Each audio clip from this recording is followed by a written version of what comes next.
When I was 25 and a half, I started a podcast. The goal? To review some of the newest and latest movies, along with some other stuff. With the help of my guests, I was able to do this, but there were dark forces tampering with my podcast, and with me. They called it an improvised podcast for some reason. I eventually found help in the form of myself. Yes, the me from a universe where the movies I reviewed got delayed. Apparently, my podcast made it to his universe. I know now that it is my duty, for the good of that universe, nay, the multiverse, to keep recapping and reviewing these movies, to hold listeners over until they could eventually see the movies as they were made in their world. For some reason, they come out differently in my world, but it's kind of entertaining that way. My name is Steven Schinder, and this is Delayed Replay.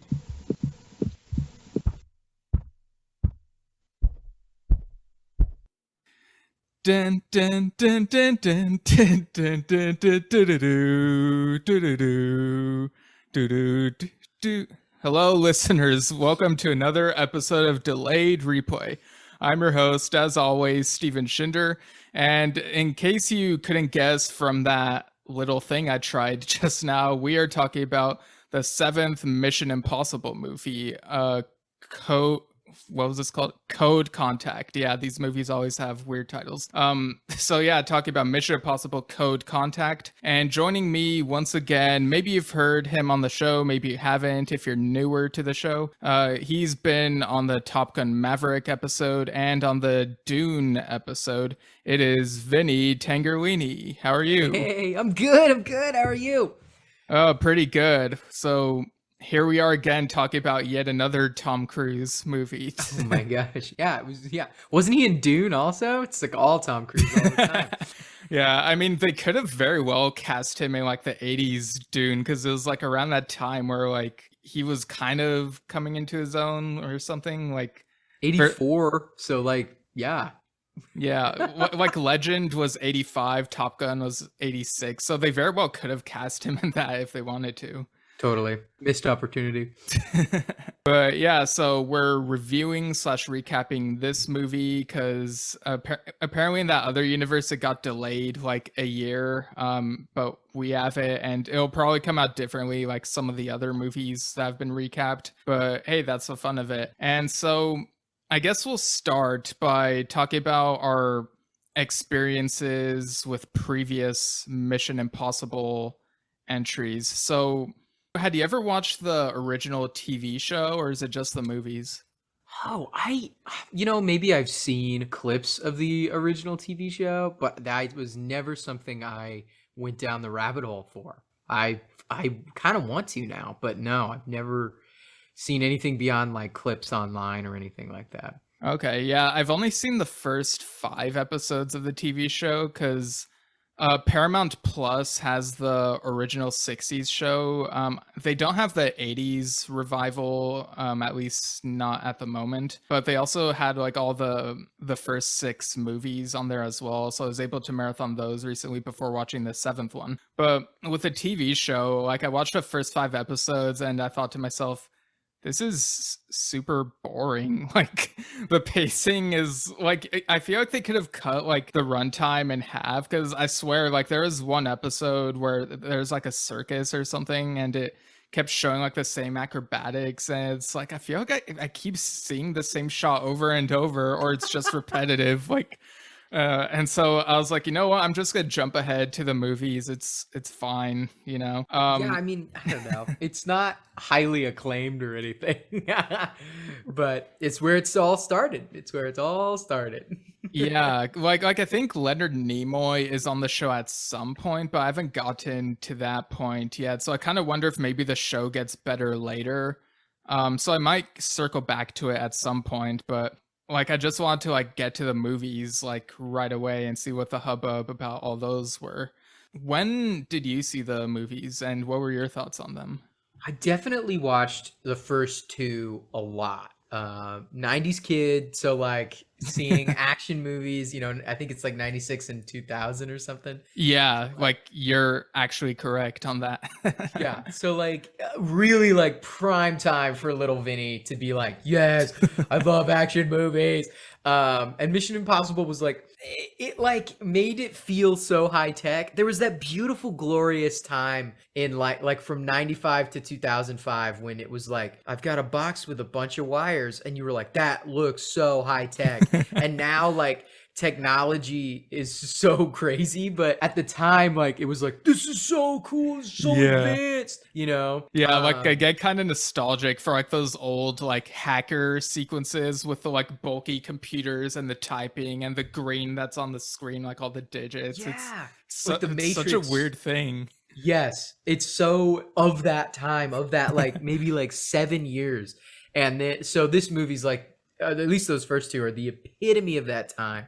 So to just be like so into it. And then I saw 3 because I was like, oh, this will be great. I remember seeing it in theaters and being disappointed.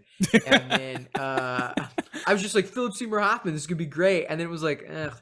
And then I was like, oh, have I seen the other ones? And I think the answer is yes, though, because I've got a couple friends who are very into Mission Impossible, and I think it's been like, come see Mission Impossible with me. And I'm like, okay. And then I see it in the theaters, or like we watched it at their house, and that was it. So I feel like the newer, later 3, like 4, 5, and 6, which I think are better, and 7, oh, so good.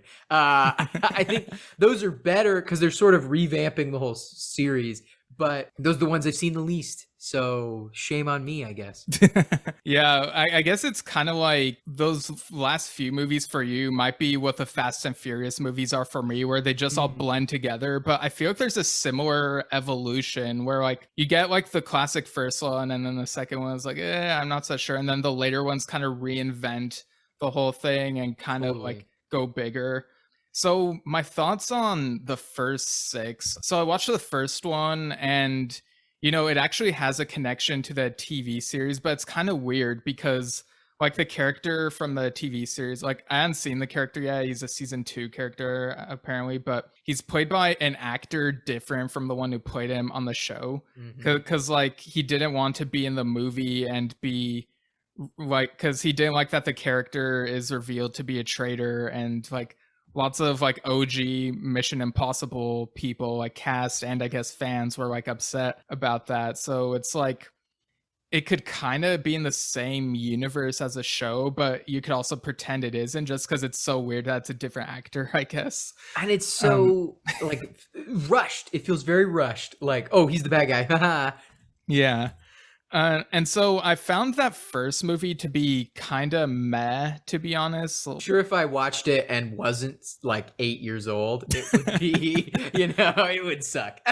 Right. Like, I don't know what it was. I think it was just like, there are some action movies where it feels like they're only focused on the thing, the action sequence, the trying to get the mission done sort of thing. It's like, I feel like I didn't latch on to the characters in the first one that much.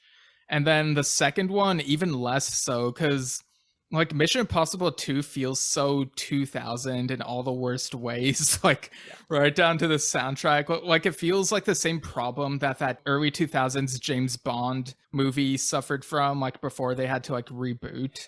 Yeah, like the Pierce Brosnan era, like the end of it. Yeah, like... Yeah.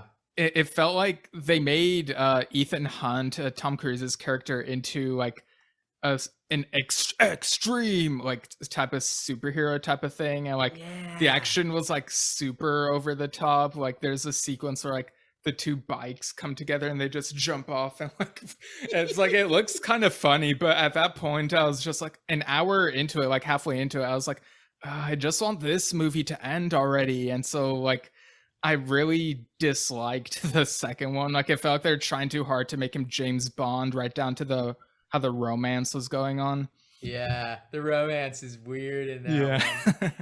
Yeah, and so that one I found disappointing, and I was like, oh, I really hope that this is the worst one. And so you get to the third movie, and I actually liked that one somewhat. Like, it's an early case of J.J. Abrams coming in and sort of like reviving the thing. And they try to make Ethan Hunt a bit more of a character by giving him this love interest, Julia. It's his wife, right? That's the one with his wife. Yeah, like they get married in that movie. And like on one hand, I was like, okay, they're trying to make an effort to flesh him out more, make him seem less invincible. But on the other hand, it's like she's mainly there just to further his character. You know, it's like that age-old problem that some of the older movies in the industry have.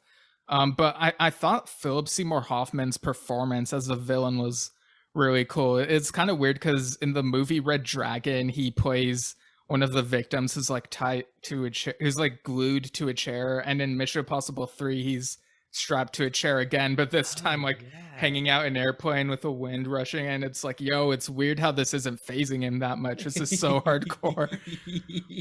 You also have like Simon Pegg and here and there in that one, but he doesn't really become one of the main characters until Ghost Protocol. Like Ghost Protocol is where they really figured out like what this film series is. Like it finally feels like a team. It was the year before the Avengers came out.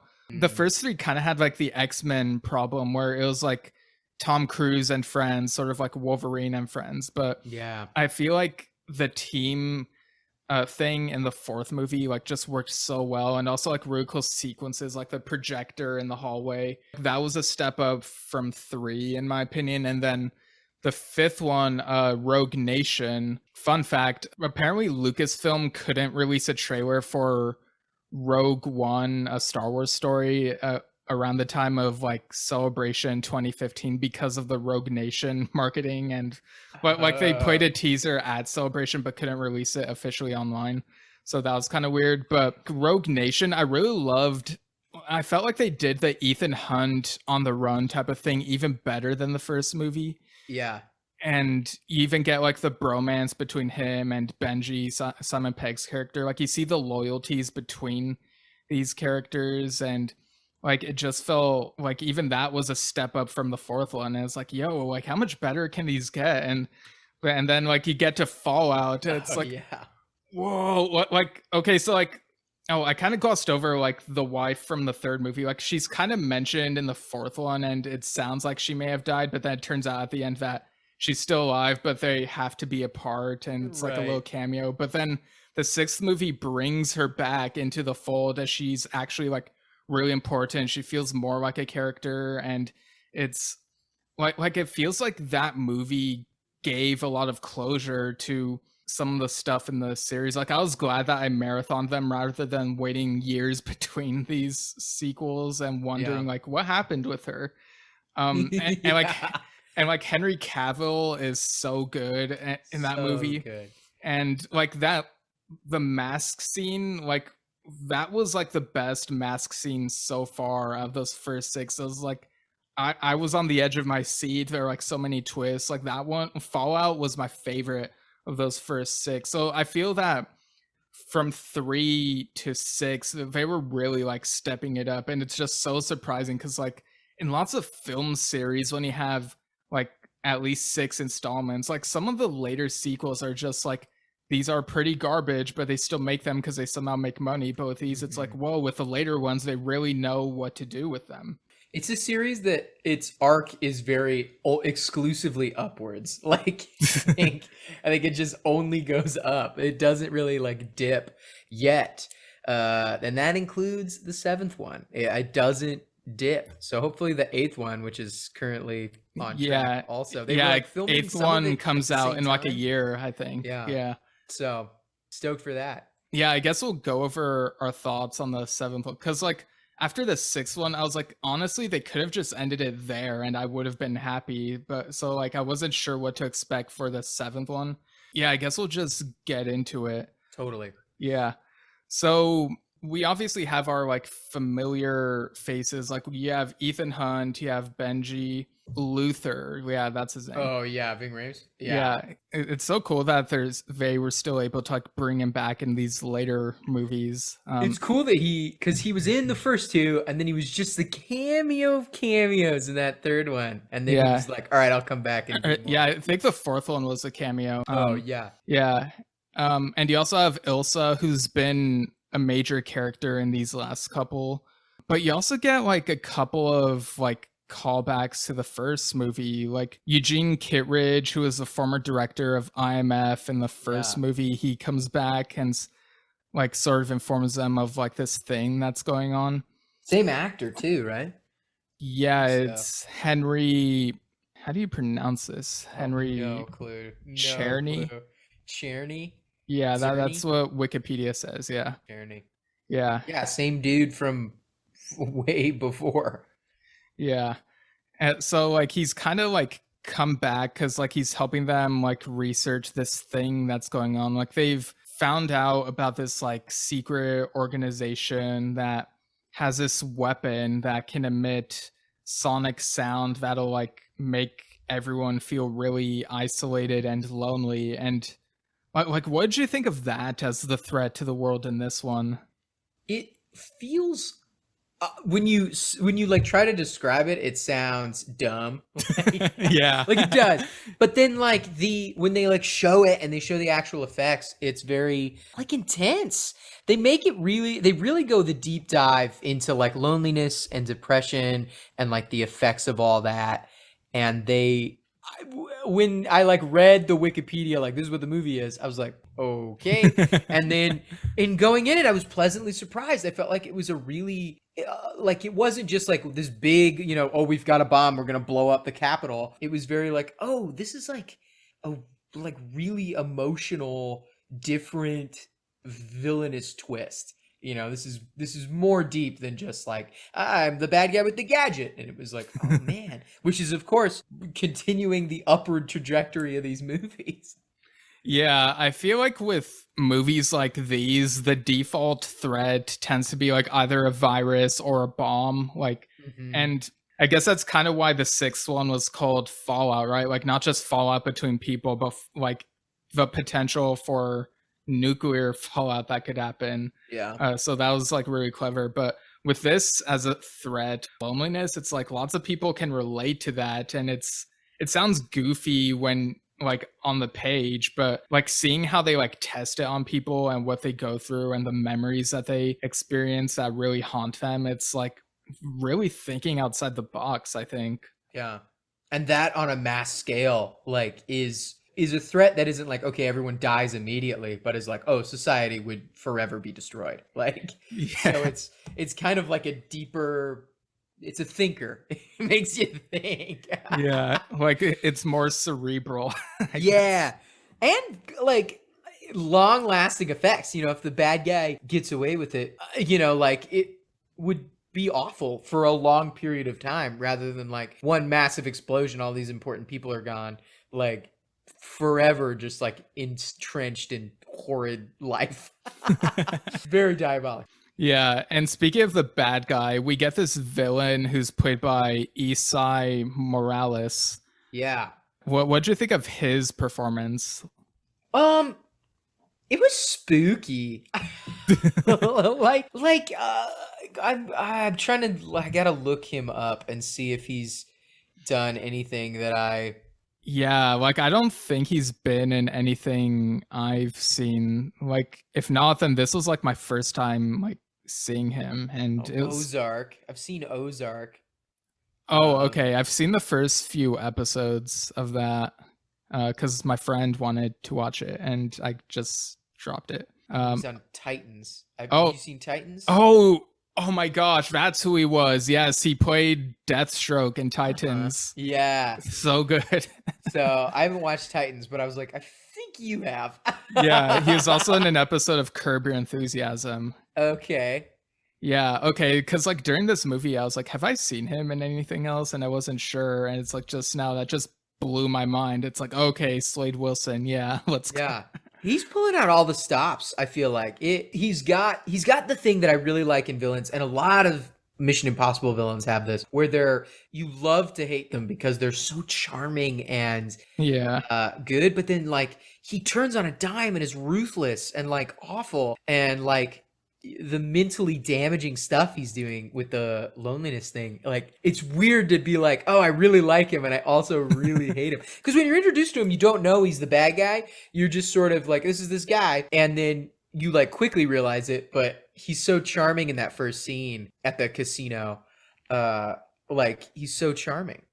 Yeah, like he's like throwing the dice and he's chatting with this woman about theater and how like he feels moved by the Shakespeare play Titus Andronicus, even though it's kind of like controversial among people. And it's like, oh, I read that in college. That was a weird one. Yeah. And I don't know, he's so, you just are like, oh, who is this character? And then to like 3 minutes later to be like, oh, the bad guy? Like, it's such a cool journey. Like, it's not, you know, a lot of these movies, it's like the twist. You find out at the end the bad guy was really this person. To know right away, but like to have that, just that couple of minutes of like, this guy's so cool. Oh, wait, he's so evil. Oops. Like, yeah, and we don't even get his, like, the character's real name in this movie. Like, they just refer to him as the gambler, and it's like, oh, that's kind of cool. Yeah, we don't know. We know nothing about him, which is also like creates such like suave mystery. Like, yeah, who he is, what he does, anything. Yeah, so he causes chaos in the casino, and that's kind of like what tips off IMF about what he's up to. And so, you know, they do the mission briefing, like, your mission, should you choose to accept it, that type of thing. Right. And so the first movie had Max, and then get Max's daughter, Alana Mitsopoulos, who's a black arms dealer, also known as White Widow, which, I mean, like, we had Black Widow last year. And Alana also has a brother named Zola, who's kind of like an enforcer. So it's kind of like this sibling team that kind of adds another dynamic to like the cast, I think. Yeah.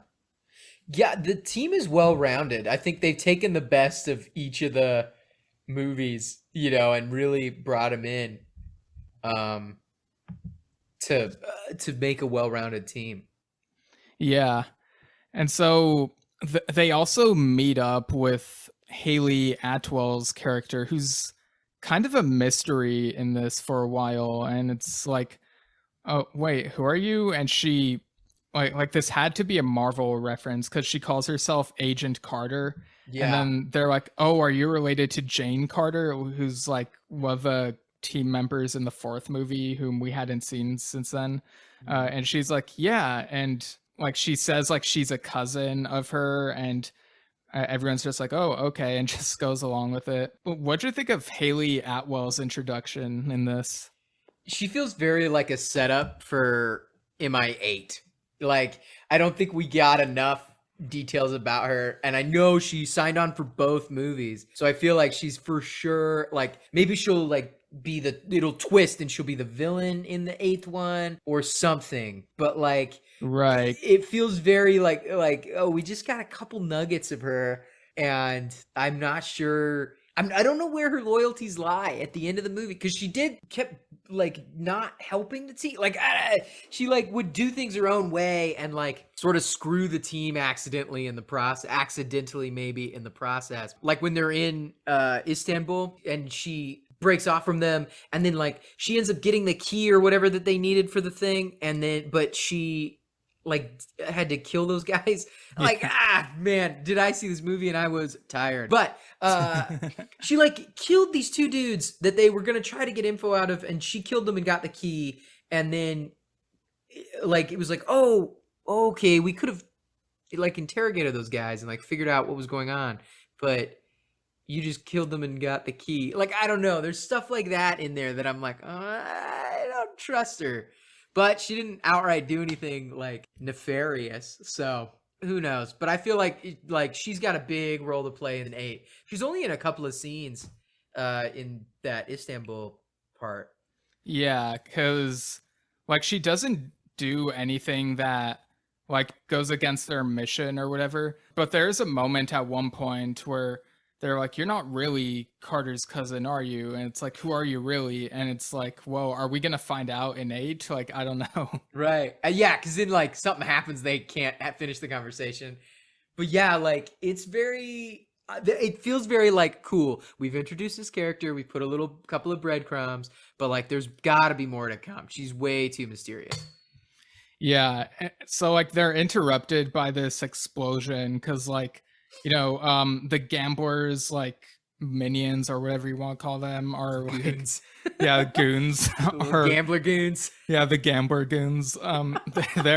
They're in this city, and so of course a car chase ensues. And what'd you think of like all the different stunts in this sequence? This car chase was Fast and Furious level car chase. It was so funny when they take the cars onto the railroad tracks, and then also the train and they're like going around the train and between cars of all these different trains. It's absurd, but in the best way. Like it is so well designed, so well I want to say like cinematographied, but I know that's not the word.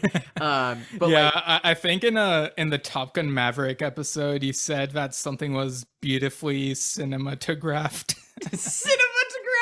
Yeah, maybe that. However you want to do it. It was gorgeously done. And on the edge of your seat, because the characters in it, it's like Tom Cruise isn't in the chase because he's got the key and he's with Hayley Atwell. So it's Simon Pegg and Vin Rames and I forget her name. But so it's characters that are like Ilsa, like she's played by Rebecca Ferguson. Thank you.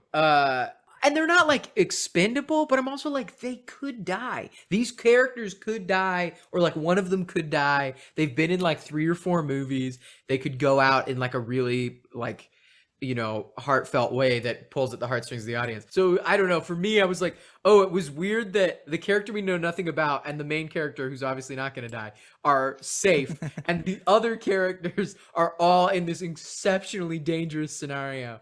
I really thought someone was going to go, but no, they make it. So I felt, for me, that ups the intensity of that whole thing. Like not having the plot armor on Tom Cruise, having like, oh, these characters could all die, or one of them could, or something, made it pretty intense. Yeah, I mean, in Fallout, I honestly thought like one or a couple of the characters could have died, which which is why that was like my favorite of those 6. And so in this car chase, they also get like these bottles of Baileys that they have. And it turns out that they're filled with this liquid that like spreads on metal and causes it to like explode or whatever. It looks it's really ridiculous, but also looks kind of cool. It's like venom or something where it like kind of eats away at it and then it goes. It's very weird, but it was like a cool gadget, and a gadget that I feel like is at the next level, right? Like how far we've come from the exploding gum of the first movie, like. Yeah, and I wonder how much Bailey's got for that, like, or how much I had to pay for like that promotion. How do you add like, liquor companies, we want your liquor to be like exploding liquor in MI7. Who wants it? And Bailey's is like, we do. Yeah, man, I hope this movie doesn't cause people to throw Baileys at cars. That would be unfortunate for them. That'd be unfortunate. And delicious. I'm a Bailey's fan. Big Bailey's fan, y'all. Oh yeah. Yeah, Bailey's is where it's at. It's just straight Bailey's. Good old shot of Bailey's. Oh my gosh. Yeah, weird. What's cool is it didn't feel like product placement, but it also, I was like, what a weird choice. So it probably has to be product placement. Yeah, like there's not as much product placement in this as there is in like a Space Jam movie or a Transformers movie, so it doesn't feel too in your face, No, they don't do like anything weird like Bailey's or anything. They just like just hold it up to the camera. Right. It's just, you can tell that it's Bailey's. It's very clear that it's Bailey's, and they're knocking it like a case of it. Yeah. So dumb, so weird, but it was it was cool that we got a gadget, because they didn't talk about it before. It was just in the car. So it was cool that it was like the gadget was introduced by using it, rather than like the very like tropey of like, oh, this is your gadget. It's this, and it will do this. And then you're like, great, well, that'll get used. It was cool that they just had the case of Bailey's and they were like, oh, this is a gadget. Boom. Like, that was pretty sweet. Yeah. And Benji, when referring to like the Baileys in the aftermath of all that, he's like, this brings me back to my pub crawl days with Frankie and the boys. So it's like a little bit of backstory there. Yeah, I was like, okay, cool. That's their tie-in, right? That's how they justified it. Yeah, we also get this cool sequence, like it's like on this railroad. It's like it feels like another throwback to the first movie, doesn't it? Yeah. Yeah, they're really digging trains in this one. But yeah, this one it is perilous, but it's not like tied to the train tracks, which when they like did the shot over the railroad. They're in the Democratic Republic of Congo. Yeah. And they have to like he's going to use the train as a method of spreading the sonic sound. Like the train is going to break the sound barrier, and then that's going to cause the spread of the sound wave or whatever frequency thing. Yeah, it's one of those things where it's like they explain it to me. Yeah, they use like techno babble, and it's like, does this make sense or not? And I'm like, man, I wish I knew anything about this and could be like, that is all correct. Because I feel like this kind of movie researches, and like knows what it's gonna do. But it like it's also funny that I'm just like, yeah, that checks, and I'll just buy it, like, that tracks, right? Yeah, there it is. So they're on the train, they're inside the train. It's kind of Back to the Future Part 3 in a way. Yeah, it feels old school. I think that's why they like chose to set it in the DRC. They were like, oh, it could feel a little more old school than like a high-tech modern train, kind of like the where they're at in Istanbul during the car chase is like a lot more modern, to then contrast it with like a very kind of older style look for the railroad is pretty cool. There's no battle on top of the train, though they do get on top of there at one point, and I was like, oh, that's a fun touch. It's a fun touch. But yeah, there's it feels a little bit Batman Begins, like the battle inside the train. Yeah, with Ra's al Ghul. Yeah, like it has a little bit of that vibe. They're trying to get to the machine at the front of the train, and they've got to go through each car. There's also like a weird what is it with Captain America? Oh my gosh. Snowpiercer. Like they have to go through each car, and each car is like presenting different things that they have to, like, whether it's more gambler goons, or like there's like, just because it's just a regular train, I don't think there's like other people on the train. They don't know that this is about to happen.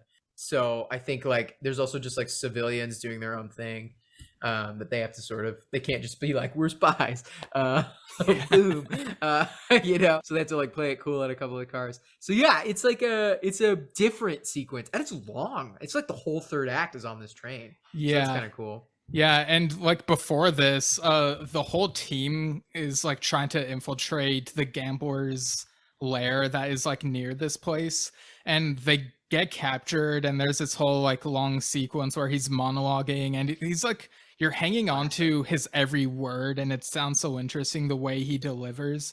But then like after like this really long sequence, like he gets like this, like he's told by one of his people that like someone's gotten on the train, and then like you look at the team and they all remove their masks, and it's like, whoa, this isn't the team members, they were all decoys who were also in on this. It's like you get celebrity cameos, like Ray Romano is like under God. Ethan Hunt's face. It was so weird. It was such a weird choice, and he's only on screen for 3 seconds or whatever. It was just like, it's me. But yeah, like, way to take it to the next level, MI7. Like, you go from like, at least in every single episode or in every single film, right, you've got a dude that's like, oh, it's me in a mask, and then in this one you're like, the whole team.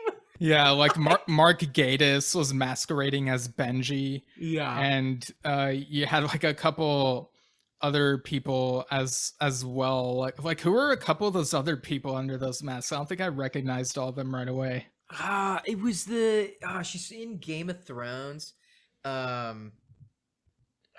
Which one was she? She was Ilsa's mask, and she's in Game of Thrones. She's like an older gal in Game of Thrones. I forget, in like season 4 or 5. Oh, okay. I didn't get that far because I gave up after season 1. I can't remember what else she's in, but like she's like, I was like, oh, I know you from Game of Thrones, like, and that was And again, like you have like 4 seconds of just seeing these people, and you're like, wait a second, like who's that? Who I thought it was? Yeah. It feels very like in Deadpool when Deadpool 2 when Brad Pitt gets electrocuted and it's like it's Brad Pitt and then he's gone. Like that's how it was. Like those were like all actors, like they weren't just randos, they were all actors. It's funny, I was actually thinking of that scene earlier today. Yeah, like it was such a weird but like cool choice. And like also like of course these movies are just getting more and more like more money, like they can just throw the money at it and be like, yeah, whatever, we'll get all these famous people for like an hour of filming to just be like, and there they are, done. Yeah, I mean here you even had Terry Crews wearing Luther's mask, and that's like, oh, that's why he was able to do all those stunts. Okay, that makes sense. It's also weird because like in hindsight, I'm not sure when the decoys would have switched. Like there's no clear point where it was like, oh, all the decoys, they're like captured for a while. And yeah, but like you see Luther like beating people up every now and then. It's like, huh, he's capable of all that. Wow. Yeah, he's suddenly better than he's ever been since like the first movie. Yeah, it's a cool sequence and very like silly. Yeah, and one of the Gambler goons who's like trying to like fight them on the train is played by Carrie Elwes. Like what'd you think of that casting choice? It's a good cameo. Like he's kind of like the final boss of the train before they get to the Gambler. Yeah, but like it's cool that he's only in that like one maybe 6-7 minute scene, like, and he's so good at being villainous. And in this it's like a little bit different. He's got a lot of makeup on or prosthetics or something, because they've really made him look different. He looks real brutal. He's got this big scar, and like they've made him really like big, like hairy. I don't want to say it and make it weird, but like he looks like a very like large hairy dude as opposed to like suave British Carrie Elwes, you know. So it's like cool that they made him like kind of this like Cockney, you know, beefy beast. Because when he gets into the fist fight, and I'm not sure if he's doing any of it or if it's all stunts, it's legit. Like he's way bigger than Tom Cruise, and it looks like he's gonna beat the crap out of him. So it's kind of cool. It's cool that they also give him time to like talk, and they like have kind of like a tete-a-tete before like just a fight. It's a different role for him, which I love. I think he's one of the best actors in the movie, honestly. It's like so different. Yeah, and the reason he's only there for like 7 minutes or whatever it was is because as they're fighting him, like Benji like tears through the scar, and then he realizes, wait, this is a mask, and he like removes the Carrie Elwes mask, and it's Nick Frost. And then Benji looks at him and he's like, Frankie, you know, it's like one of his friends from like the pub crawl days. And he's like, Frankie is like, you abandoned me, how dare you? And it's like, whoa, all of a sudden this is really personal. And it's weird to like get the tie-in of all the characters that I want backstory for. Like Hayley Atwell sitting over there with 3 scenes and no answers, and then we're like, more Benji backstory. Yeah, it's like you get a Simon Pegg and Nick Frost reunion just for fun. Which is pretty cool. There's a couple cute little like tips of the hat to the audience in this one that I think, but they do them well enough, and also it's MI7, you know what I mean? Yeah. Like they can do whatever they want at this point. But I also love that, you know, the title, the Code Contact, like really comes down to the last scene, right? Like this scene, or this last part of the train sequence is when really like you're like, oh, I get what's going on now. It's really when they tie it in. Yeah, because the title, like these titles have been sounding kind of weird. Like they sound like video game titles. Like Ghost Protocol makes you think of Ghost Recon. Mm-hmm. Rogue Nation is kind of like Rogue Squadron or something. Yeah. Fallout. So yeah, the closest connection. Yeah. Like for this one, it kind of sounds like they smushed 2 Tom Clancy titles together somehow. Totally. But yeah, like obviously to try to disarm this weapon, they have to use the right code, and they have to use like skin on machine contact. Like they have to actually get Esai Morales' hand on the thing to like disarm it. Yeah. And so like this is a really tense sequence. The stakes are high. And there's never a moment where it feels obvious to me that it's a stunt double at this part. And I mean, this is kind of a tangent, but the Mission Impossible theme song always makes me think of that improv game Stunt Doubles. Yeah. Yeah. It's so good. It's the best song for that game. Yeah. Fun fact, like this is the third episode in a row recently where I've gotten an Improv Revolution alumnus as a guest. So Amazing. What a streak, dude. yeah, Good streak. Kelsey on the Sing 2 episode, Marco on the Reminiscence episode, and now you on this one. Wild. Oh my gosh. I love both those people. Shout out Kelsey and Marco. Hey, listen to Just Two Lads. But yeah, what'd you think of this sequence? How they were trying to disarm it? This was intense. I mean, he like, cause right, it's got to be his hand, and so when he realizes the game, like he can't get out of it, the gambler he like tries to chop off his own hand and throw it out the window so they can't get it. Yeah. Like, which seems silly, but it's like, whoa, he's going to like extreme lengths, which is like, I think again, like a testament to like this villain being so nuanced, right? Like he's doing more than just like, I'm gonna blow up the world. Like he's like, I will sacrifice myself if I have to in order for this to work. And it's specifically his right hand, so he's able to cut that one off, cauterize a wound, but still have the left hand. And like when they're like talking to him, he's just like, this is so important to me. It's so important to him to succeed at this mission of like loneliness. Making everyone lonely feel what he feels. Yeah.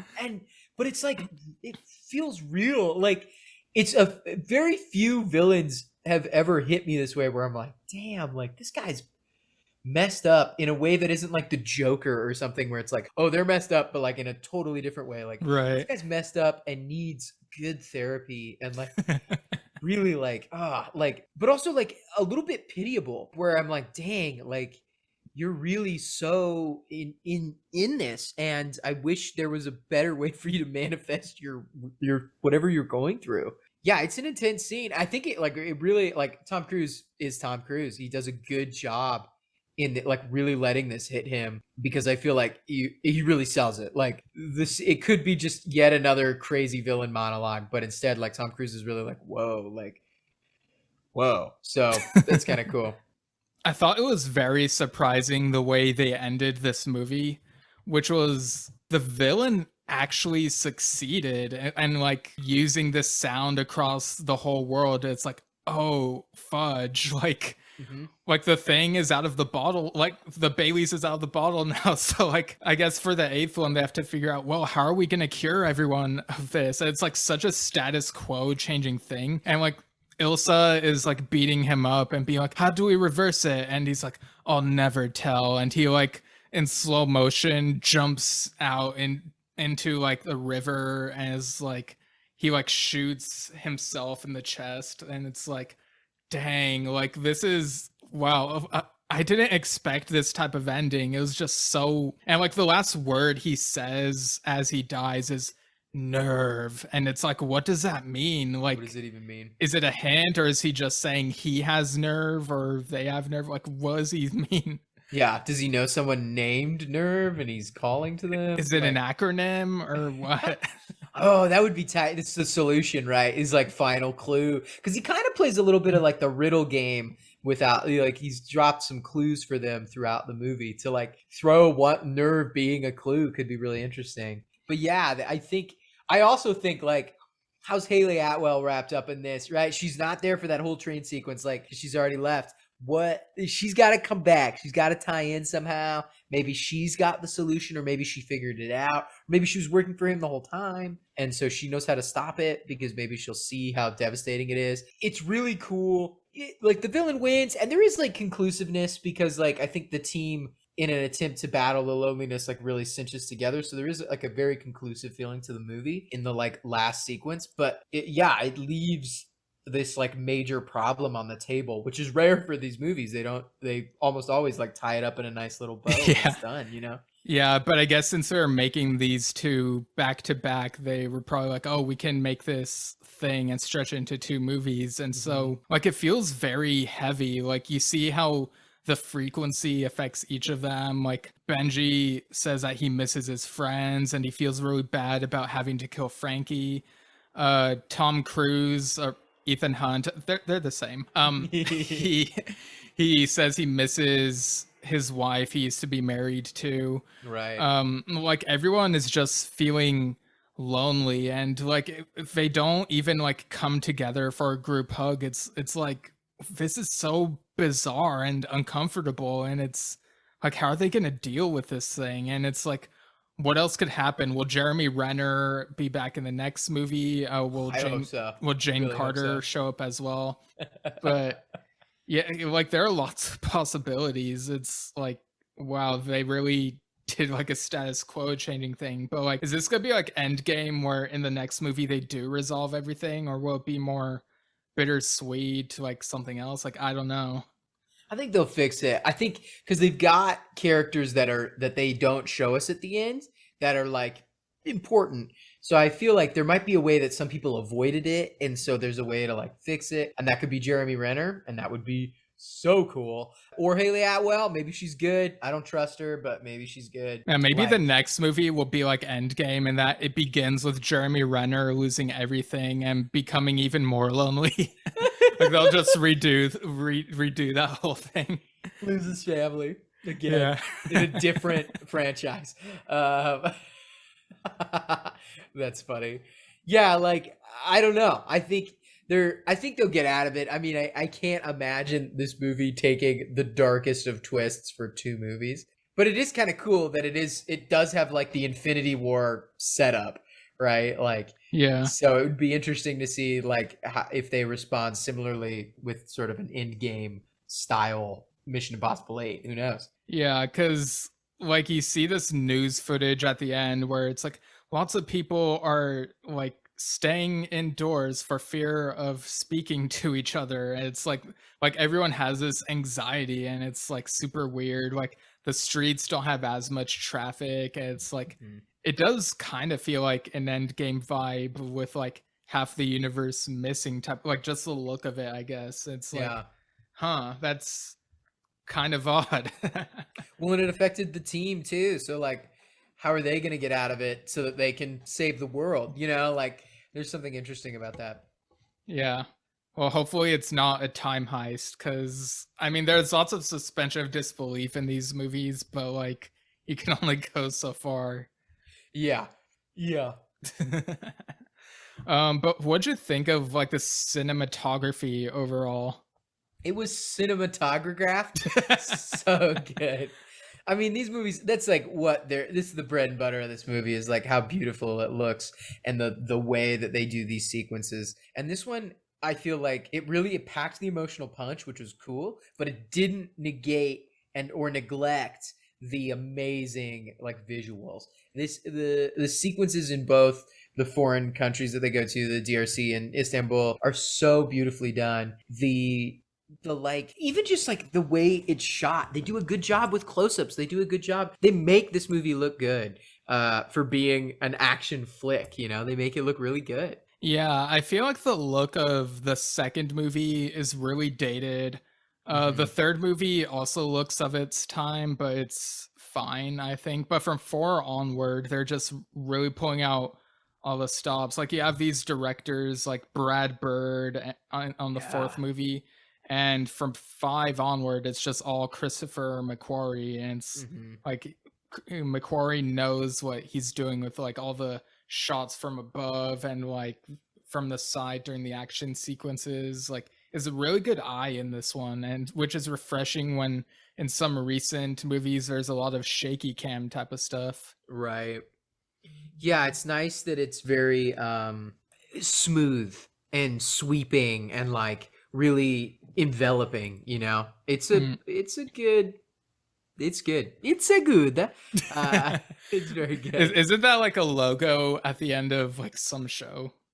Oh, baby. It's like, it's a good show. Is that Rick and Morty? I don't know. Oh, baby. Listeners, you tell us. Call in. Yeah, email delayedreplaypodcast@gmail.com and let us know. There it is. There it is. You heard the email. Do Yeah. it. But what about the music for this? The composer for this one was Lorna Balfe. I'm trying to see if he's done any of the others. He's done Fallout at least. Okay, yeah. And he's on for MI8, so. Yeah, so he's done Fallout in this one, and he's doing 8. Okay. It's funny that, like, the first one is Danny Elfman, the second one is Hans Zimmer. And then, like, I'm sure, like, these other people are good composers, but they're just not that as famous. He also did work on Black Widow, which is funny because this one has a White Widow. Yeah. White Widow's sequences in this were really cool, really action-packed. All these people are, like, all involved in the same movies, too. Like, all the composers and the producers, they all do all these movies with Tom Cruise. Yeah, but the music, it felt very epic in this. Like, they really knew how to drive the emotion, even during moments that felt like they could have very well been goofy. Like they did a lot of the unmasking thing in this movie, but we're still able to make it feel epic through the music. Mm-hmm. And the action sequences are enhanced. Again, like they've avoided the campiness that would be so easy to fall in with these movies. You know, they've really pushed through that, I think. Yeah, and there's even an a more orchestral sounding rendition of the Mission Impossible theme song where it sounds more melancholic at the end. It's like Mm-hmm. doon, doon, doon, doon, doon, doon, doon. It's very in a minor haunting. key or something. Yeah, it's a cool way to go out, and then like the credits start playing over that. It's really weird. Yeah, and there's no post-credit scene, just like how there's no post-credit scene in any of these movies, so nothing to make you feel a bit reassured like other movies with those types of scenes might. Right. Yeah, it's very we don't know what's coming next. We have no clue. Yeah, like people were really depressed when they walked out of the theater that I went to. It was dead silent. Like just everyone just kind of like got up and left. Yeah. So I guess the villain worked through the movie to make us feel a certain way. Transcended the medium of film and reached out into the audience, made us all feel alone. Yeah. It was an experience. I guess unless you have anything else you want to talk about, we could go into final thoughts and score out of 10 and rankings. Totally. Yeah.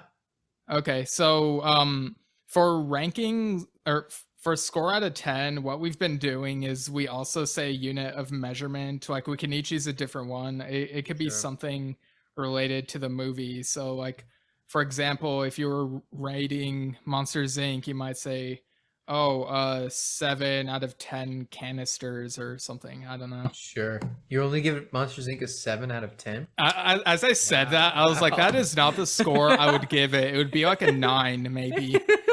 I was like, whoa, somebody anti-Monsters Inc. here. You hear that, listeners? No, like in the example, I was trying to think as like someone else rather than myself. Sure.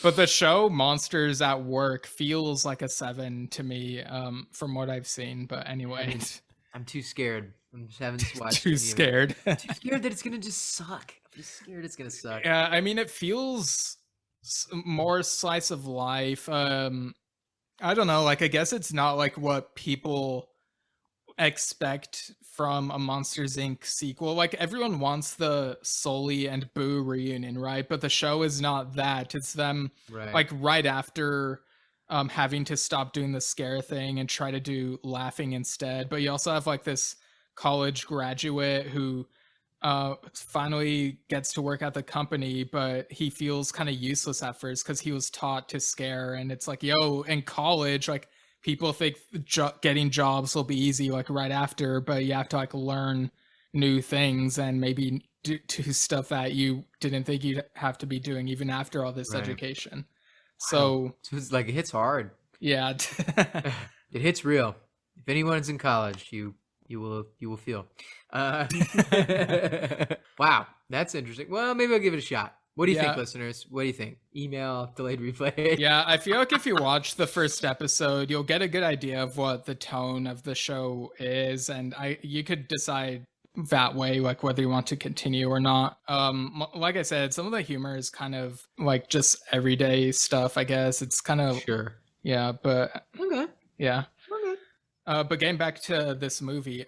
Yeah. Like, what are your final thoughts and score out of 10 for Mission Impossible Code Contact? Code Contacts, MI7. It will forever. I will probably, like, from 4 on, will just always, they'll feel the same. But I will say, I think this one took it up a notch. So I would rank probably all of those like a 9, but I'm going to give this a 9.2. A 9.2 Ray Romano cameos out of 10. Nice.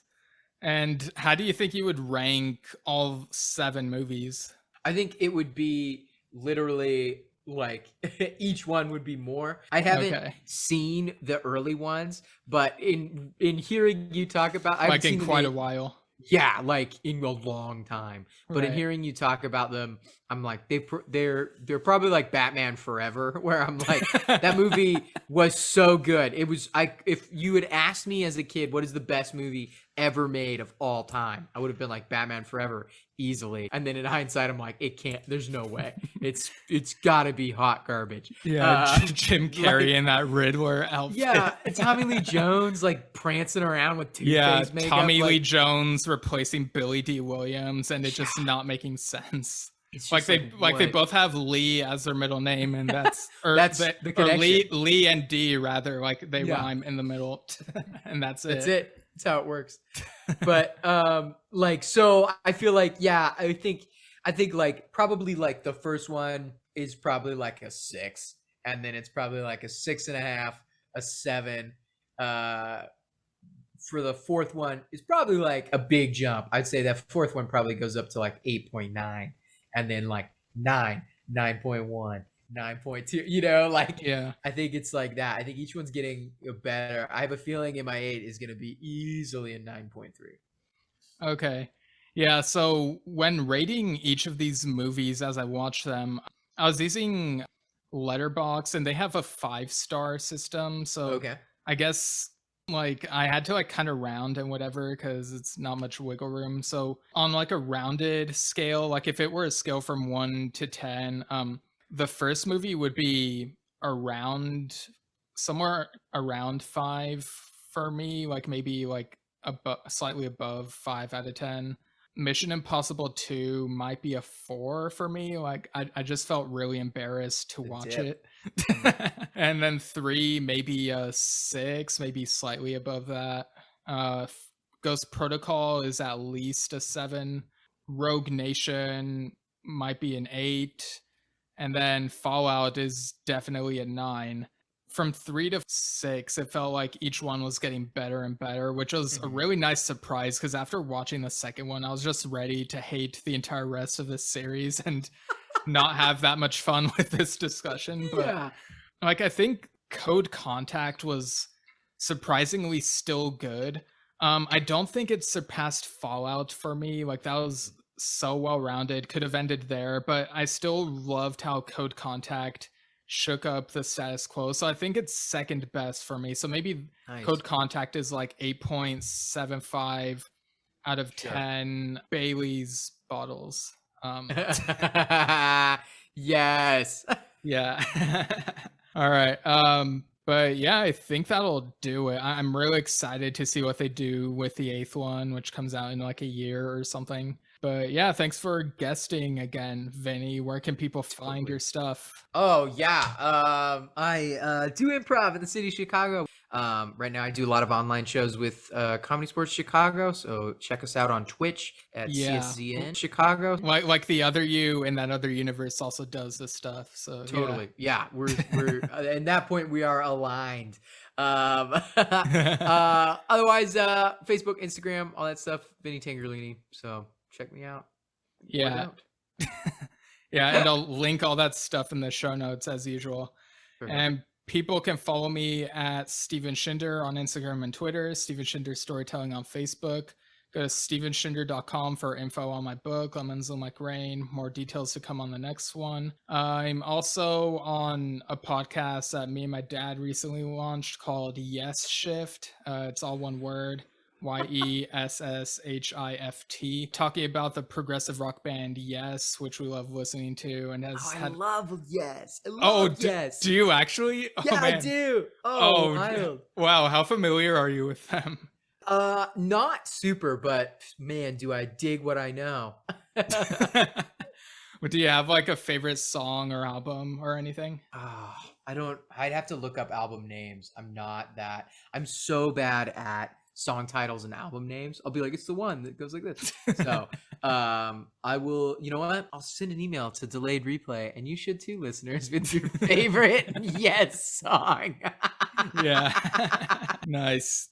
Yeah, my favorite is Tales from Topographic Oceans, if anyone wants to know. But yeah, me and my dad mentioned that one a lot on the show. And yeah, anything else I'm involved with, I'll just link in the show notes, because this one comes out like in a couple weeks or a few weeks from now. So I don't know what I'll be up to then. Like, it could be anything. So I'll just link everything in the show notes. But yeah, I think that'll do it. And we'll see what movie the next one is. I don't know. Maybe it'll be like Clifford the Big Red Dog or something. I don't know. We'll see. Whoa, Clifford. Okay. Yeah, it's like live action. Oh, wow. Oh, boy. Yeah, it came out last year, like under the radar in this universe. Apparently that other universe hasn't come out yet, but... Well, good luck in the other universe. Yeah. But without further delay, have a good day.